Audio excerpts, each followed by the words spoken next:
와, 이제 또 이거 바라보고 또 엄청들 들어갈 것 같아요. 투자들.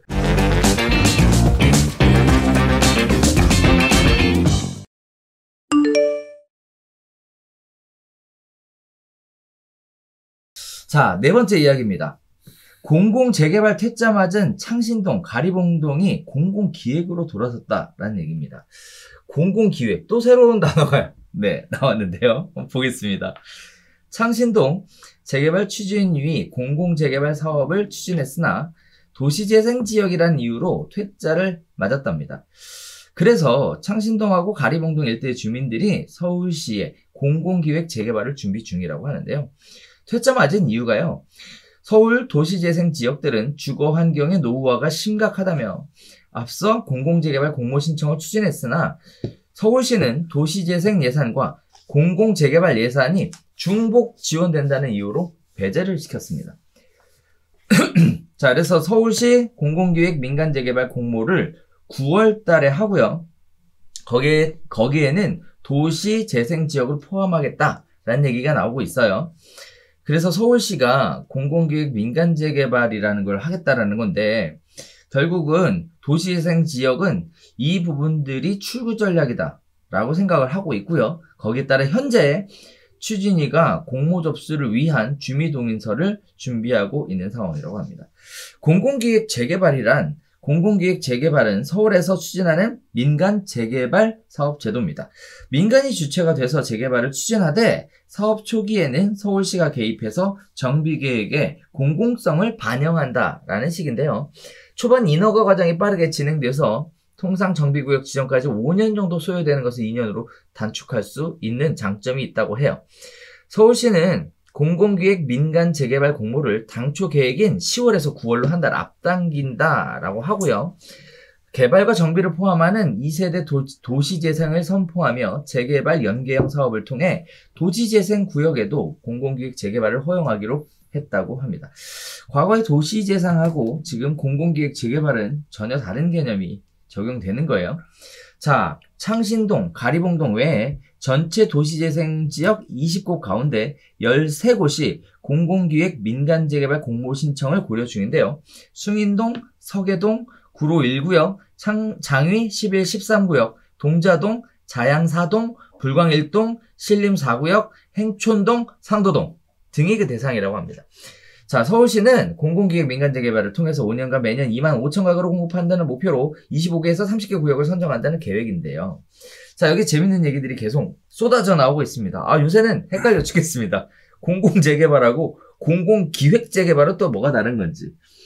공공기획재개발의 장단점은 어떤 것들이 있는지 이런 부분들을 시청자분들께서 궁금해하실 것 같은데요. 어떻게 보셨습니까? 요약 좀 해주시죠, 시장님. 그러니까 이게 말이 헷갈려가지고 저도 처음에 뭔 소린가 했어요. 뭔 소린가 했는데 별 내용 아닙니다. 예.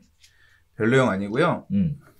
원래 공공재개발이라고 하는 거는 작년에 대책에서 처음 얘기가 나왔죠.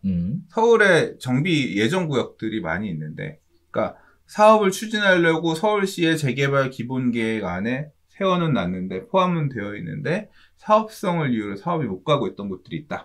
여기를 갖다가 좀 활성화하기 위한 주택공급 활성화 지구라는 거를 주택법 안에 새로 지정을 해서 이 주택공급 활성화 지구를 지정하면 용적률이라든가 건폐율이라든가 이런 것들을 좀 완화해서 할 수 있게끔 제도를 만들고 이 사업이 안 가고 있던 기존의 사업 추진하던 재개발 구역들을 공공이 개입해서 공공사업 시행자가 사업을 추진해서 가게끔 해주겠다라고 하는 데서 출발한 게 공공재개발이에요.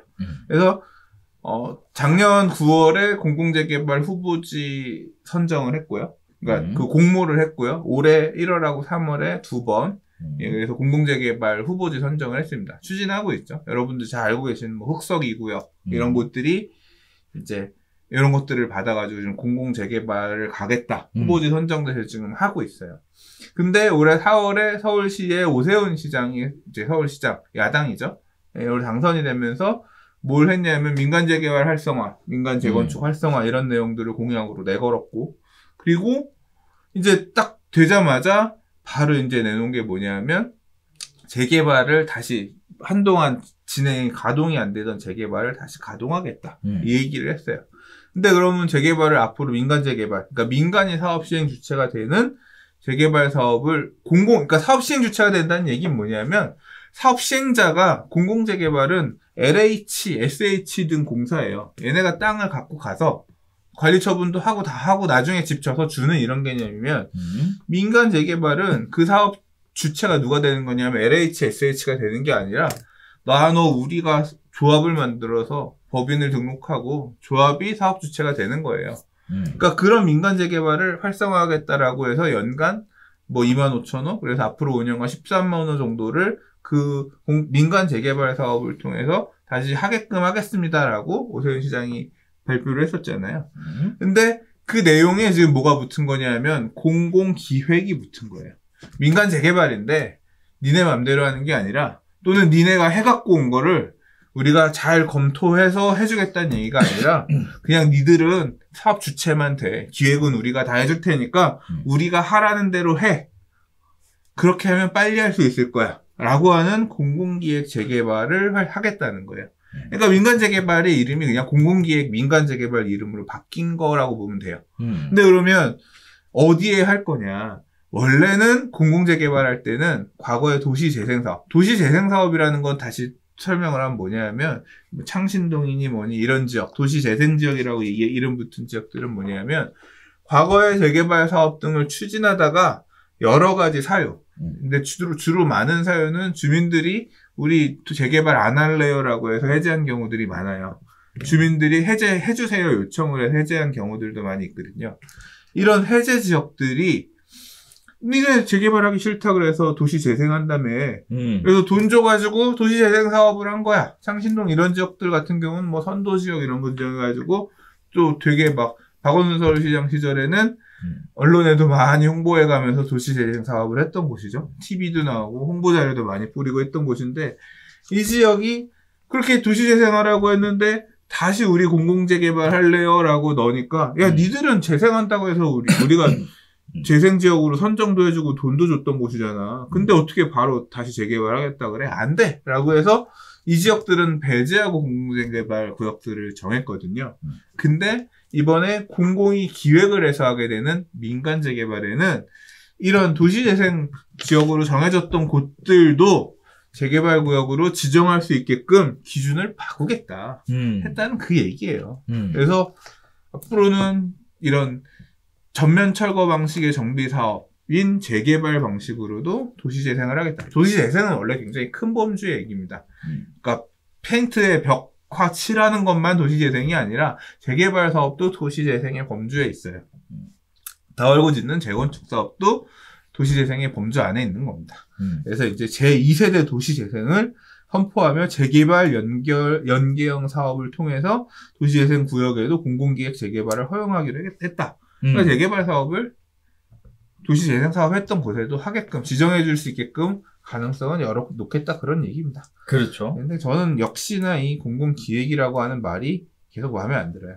이 공공기획이라고 하는 개념은 이미 몇 군데에서 사례가 있습니다.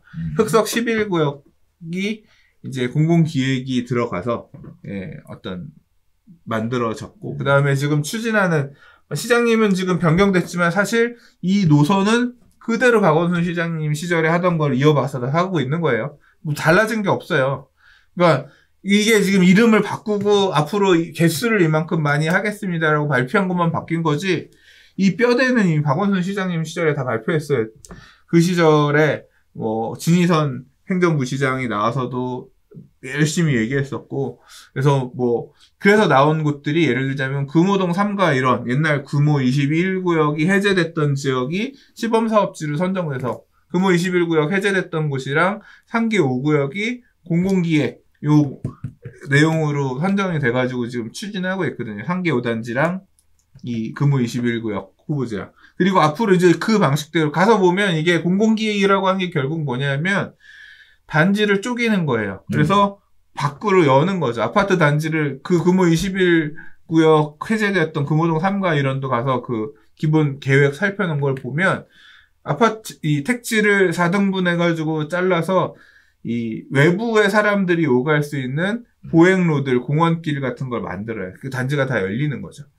이제 그런 식으로 택지들을 다 쪼개서 외부 사람들이 이용할 수 있는, 이제 이게 결국은 이 기획 안에 그런 부분들이 다 반영이 될 겁니다. 어느 필지는 뭐 주차장은 외부에 개방을 해라라든가, 어느 필지는 상가는 외부에 닿게끔 하라든가, 이제 그런 내용을 주입시키는 이 기본 계획들을 수립하고 이걸 받을 경우에만 사업이 가게끔 그렇게 가는 재개발인 거죠. 맞아요. 예, 그래서 저는 그게 싫다.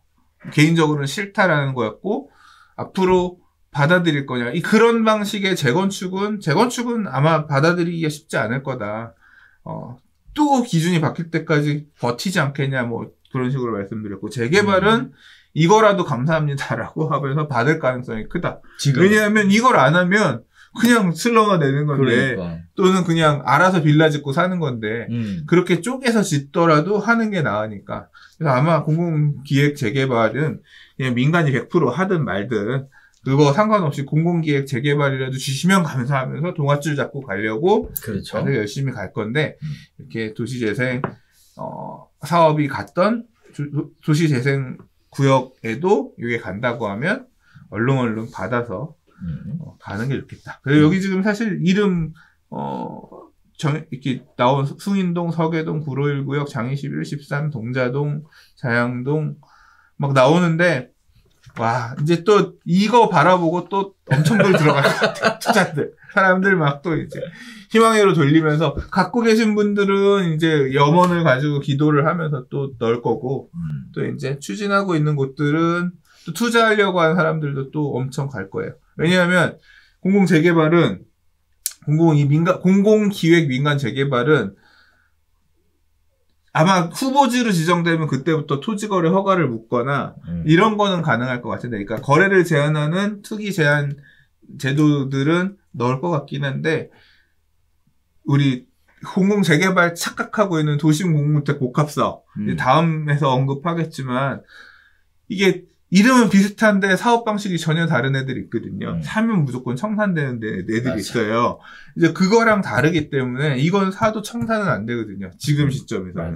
이제 나중에 살려고 하면 매수 제한이 걸리는 경우는 있죠. 너 볼 때 토지거래 허가 받을 수 있는 자격 되냐? 그거에만 해당되는 거거든요. 그래서 아마 또 이 내용에 따라서 서울의 빌라 거래량이 뭐 얼마 늘었네. 그 얘기가 다음 주에 이제 그런 내용에 네. 연계될 가능성이 좀 있다. 네, 그걸 보시면 될 것 같아요. 네. 자, 도시재생이 과거에 생각했었던 도시재생 개념이 아니라 2세대 도시재생이라는 개념을 통해서 재개발 사업도 도시재생의 하나의 축으로 연계하겠다라는 것이 사업의 가장 큰 포인트인 것 같습니다. 또 민간이 개발한다라는 얘기도 포인트인 것 같고요. 기획은 우리 소장님 얘기하셨던 것처럼 서울시에서 하겠다는 건데 말씀하셨던 것처럼 그닥 기대했던 기획은 아닐 것이다 라는 얘기.